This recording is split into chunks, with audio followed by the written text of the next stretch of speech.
অন্তর্বর্তীকালীন এই সরকারকে বিপ্লবী সরকার হিসেবে আমরা অনেকেই মনে করতাম। বাংলাদেশের জনগণ বিশ্বাস করত যে এই সরকার হবে বিপ্লবী সরকার। বাস্তবিক অর্থে বিপ্লবের বিন্দুমাত্র এই সরকারের মধ্যে এখন আর নেই, সেটা যে কোনো কারণেই হোক না কেন। আসসালামু আলাইকুম দর্শক, ডক্টর ইউনূস সরকারের মধ্যে হচ্ছেটা কি দর্শক? এই ডক্টর ইউনূস সরকারও কি নব ফ্যাসিস্ট সরকার? আসিফ মাহতাব স্যারের একটি পোস্ট নিয়ে আমি চিন্তায় পড়ে গিয়েছি এই ইউনূস সরকারকে নিয়ে। দর্শক, আসিফ মাহতাব স্যারের পোস্টটি এমন ছিল, সামাজিক যোগাযোগ মাধ্যমে আমার ব্যাপারে একটি নিউজ ছড়ানো হয়েছে যে আমাকে নাকি উপদেষ্টা বানানো হয়েছে। নিউজটি সম্পূর্ণ মিথ্যা, বানোয়াট। প্রথম কথা হচ্ছে, আমাকে জনগণ ছাড়া আর কারো কিছু বানানোর কিংবা দেওয়ার ম্যান্ডেট নেই। আর দ্বিতীয় কথা হচ্ছে, যেটা আমি আগেও বলেছি, যে আমি তো পাবলিক বিশ্ববিদ্যালয়ের কিংবা এনজিও এর নই, কখনো হতেও পারবো না। আর ফারুকির নেওয়ার পর এই সরকার নিজেকে বৈষম্যবাদী এনজিওগ্রাম প্রমাণ করেছে। জনগণের কথায় তাদের কিছুই যায় আসে না, কারণ তারা নব ফ্যাসিস্ট সরকার। দর্শক, এই পোস্টটি পড়ার পরে আমার মনে হয়েছে যে ইউনূস সরকার যেটা মন চায় সেটাই করছে। সাথে সাথে দর্শক, ডক্টর ফয়জুল হকের কথাগুলি শুনলে আপনারা আরো ভালোভাবে বুঝতে পারবেন। তাই দর্শক, ভিডিওটি সম্পূর্ণ দেখবেন এবং বেশি বেশি শেয়ার করে অন্যকে দেখার সুযোগ করে দিবেন। চলুন দর্শক, আমরা দেখে আসি ডক্টর ফয়জুল হক কি বলেছে। অন্তর্বর্তীকালীন এই সরকারকে বিপ্লবী সরকার হিসেবে আমরা অনেকেই মনে করতাম। বাংলাদেশের জনগণ বিশ্বাস করত যে এই সরকার হবে বিপ্লবী সরকার। বাস্তবিক অর্থে বিপ্লবের বিন্দুমাত্র এই সরকারের মধ্যে এখন আর নেই, সেটা যে কোনো কারণেই হোক না কেন। এখন এই সরকার দায়িত্ব পালন করছেন পূর্বের সেই ১-১১ কিংবা ভিন্ন ভিন্ন সময়ে যে তত্ত্বাবধায়ক সরকার এসেছে ওই আদলে, বরং তার চাইতেও ভিন্ন কিছু চিন্তা চেতনা এই সরকারের মধ্যে রয়েছে। আমি স্পষ্ট করে বলতে পারি যে এই সরকার আর যাই হোক, তার ভিতরে বিপ্লবের বিন্দুমাত্র চেতনা আর নেই এবং বিপ্লবী কোনো পরিকল্পনাও সামনে আর তাদের হাতে নেই। এ সরকার টিকে আছে শুধুমাত্র ডক্টর মোহাম্মদ ইউনূস সাহেবের ব্যক্তি ইমেজের উপর ভিত্তি করে, এবং তিনি একজন সহজ সরল সুন্দর মনের মানুষ। বাংলাদেশকে বিনির্মাণ করার তার একটি স্বপ্ন রয়েছে। যুব সমাজ, বর্তমান ছাত্র সমাজকে নিয়ে তার স্বপ্ন রয়েছে। তার ক্ষমতার মোহ ওভাবে আঁকড়ে ধরার কোনো মানসিকতা তার নেই, যে কারণে তার এই বিশাল ব্যক্তিত্ব, নোবেল লরিয়েট, সার্বিক বিবেচনায় সরকার খুব খারাপ অবস্থার মধ্যে থাকলেও ইউনূস সাহেবের কারণে টিকে আছে। এটা কেন বলছি?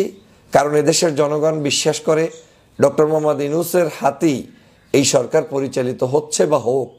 কিন্তু এর বাহিরে যদি অন্য কেউ আসতো, তাহলে আমার কাছে মনে হচ্ছে যে যেই কয়দিন সরকার রাষ্ট্র ক্ষমতায় এখনও টিকে আছে, এতদিন থাকাটাই হয়তো সহজ হতো না। হয়তো সরকার পরিবর্তন হয়ে যেত না, কিন্তু উপদেষ্টাদের একজনের পর একজন বিদায়ের ঘণ্টা বাজতেই থাকতো। আমি কেন বলছি এই কথাগুলো এজন্য বলছি, যখন আমি দেখছি যে সরকারের প্রায় ৩ মাস শেষ হয়ে গিয়েছে এবং ৩ মাসের অধিক, মানে ১০০তম দিন শেষ, কিন্তু সেই ১০০তম দিনের মধ্যে সরকারের এরকম কোনো পরিকল্পনা নেই। যারা বিগত দিনের জুলুমবাজের শিকার হয়েছে, মজলুম ছিল, এবং বাংলাদেশের যোগ্য যারা বিপ্লবকে ধারণ করে, বিপ্লবী চেতনা নিয়ে বাংলাদেশকে এগিয়ে নিতে চায়, এরকম কোনো পরিকল্পনা তালিকা তাদের হাতে নেই যাদেরকে নিয়ে তারা দেশ গঠন করবে। আজকের যেই মন্ত্রী পরিষদ গঠিত হয়েছে, উপদেষ্টা পরিষদ, এই উপদেষ্টা পরিষদ নিয়ে দীর্ঘদিন পর্যন্ত বাংলাদেশের উপরে নিচে ডানে বামে সব জায়গায় সমালোচনার ঝড় তুলছে ছাত্ররা, সমালোচনার ঝড় তুলছে সমন্বয়করা, সমালোচনার ঝড় তুলছে আমাদের দেশের রাজনৈতিক দলের নেতারা এবং সাধারণ মানুষরা। কিন্তু তাতে তাদের কর্ণপাত হয়নি, কারণ তারা সরকার হিসেবে মনে করে যে তারা তাদের মতো করে চালাবে। কে কি বলল, কে কি বলল না, তাতে তার কিচ্ছু যায় আসে না।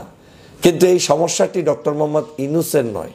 এই সমস্যাটি আমার কাছে মনে হচ্ছে এখানে লুকায়িত কিছু শক্তি কাজ করছে, যারা নিজের ফেসটাকে ভিন্নভাবে দেখাচ্ছে, কিন্তু অন্তরটা আসলে বিপ্লবী চেতনায় নয়। বাংলাদেশের এই সরকারকে বাংলাদেশের জনগণ ৫ই আগস্টের পরে বিপ্লবী চেতনায় চেয়েছিল। আমাদের অনেকেই অনেক বিশ্লেষণ করেছেন। কেউ বলেছেন সাংবিধানিকভাবে এই সরকার শপথ নিয়েছে চুপ্পু সাহেবের কাছে, তো স্বভাবতই তো তাকে ফলো করতে হবে সাংবিধানিক প্রক্রিয়া।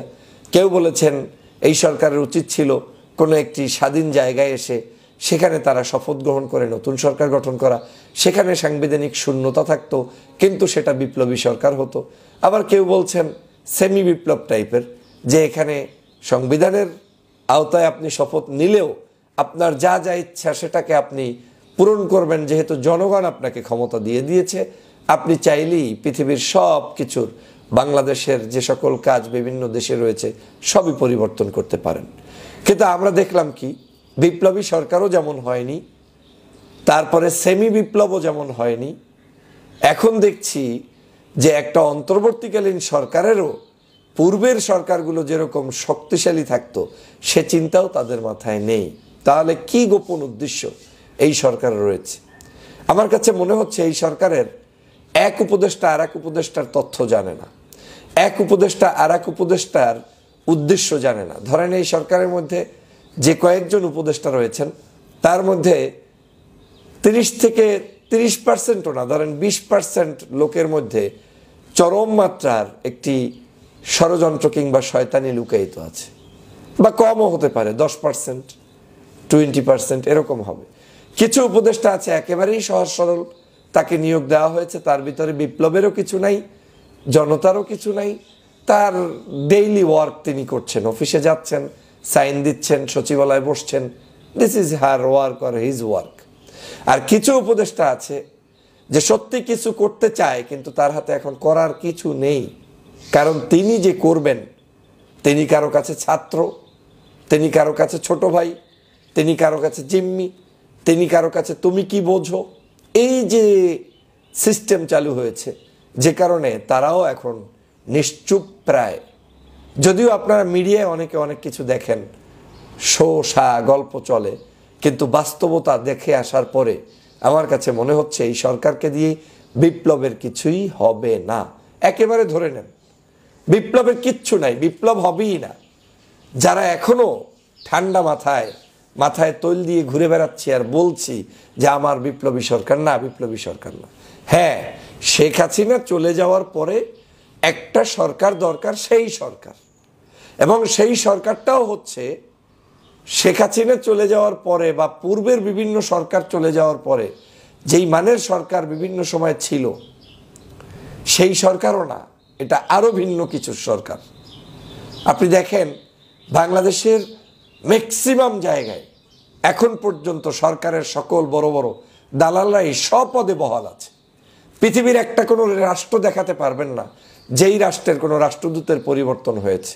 জিজ্ঞেস করবেন কেন হয়নি, বলবে যে রাষ্ট্রদূতের পরিবর্তন করা যাবে না, কারণ এটা আমলাতান্ত্রিক জটিলতা, কারণ এখানে বিসিএস পদ্ধতি, ক্যাডার সিস্টেম, এইটা সেইটা, সব এই সকল গাল গল্প আপনাকে শোনায় দিবে, আপনাদেরকে বুঝাই দিবে যে এটার কোনো প্রয়োজনীয়তা নেই। কিন্তু অথচ আজকের এই অ্যাম্বাসেডরগুলোর পরিবর্তন না হওয়ার কারণেই আজকে ডক্টর আসিফ নজরুলকে পর্যন্ত বিদেশে অপমান হতে হয়েছে, তাতে তার হয়তো ভালোও লেগেছে। কিন্তু এই যে পরিবর্তন না হওয়ার কারণে ডিস্টার্ব শুরু হয়েছে, এই ডিস্টার্ব চলমান থাকবে এবং ভবিষ্যতেও থাকবে, কারণ এরাই আবার ভবিষ্যতে যে সরকারই আসুক না কেন যে কোনো উপায়ে তাদেরকে ম্যানেজ করে চলার চেষ্টা করবে। দর্শক, ডক্টর ফয়জুল হকের কথাগুলো আপনাদের কাছ থেকে এমন লেগেছে অবশ্যই কমেন্ট বক্সে জানাবেন। আজকের ভিডিও পর্যন্ত, ভিডিওটি ভালো লাগলে লাইক দিবেন এবং বেশি বেশি শেয়ার করে অন্যকে দেখার সুযোগ করে দিবেন। আসসালামু আলাইকুম।